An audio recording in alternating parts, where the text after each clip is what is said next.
You're the next one for a miracle. You're the next one for a breakthrough. You're the next one that's going to get healed. You ain't have to be jealous of me because you did. I can shout with you because I know I'm dead.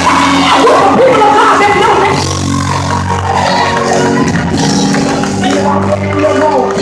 Joshua, the first chapter, beginning with verse 9.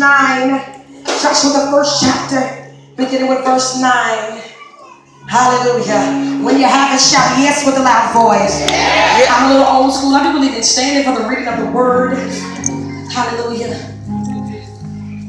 Give these musicians a hand. They don't work today. They don't know what you're doing. We pray strength on them in Jesus' name. Amen. I'm in agreement. I'm in agreement. Shift, you know what I'm saying? I know I like to do the dun. I like y'all just keep me in church. Glory to God. Y'all got me, don't you? I know y'all do.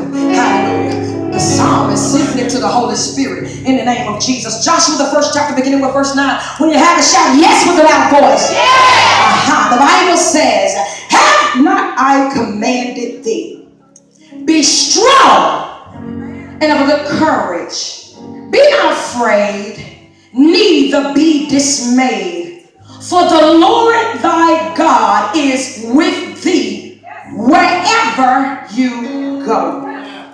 Then Joshua commanded the officers of the people, saying, pass through the host. And command the people, saying, prepare. Somebody shout, prepare. Prepare. You victuals. Victuals are nourishment, food, things that you ingest, things that you put in your spirit. For within 3 days, somebody shout 3 days. 3 days. Ye shall pass over this Jordan to go in and possess the land which the Lord your God giveth you to possess it. Somebody shout possess it. Possess. Look at your neighbor real good and say neighbor. Conquer it. Conquer it. That was the wrong neighbor. Find you another neighbor. Look at him real good and say other neighbor. Conquer it. Don't talk to your neighbor no more until Easter of next year and prophesy over yourself and say, today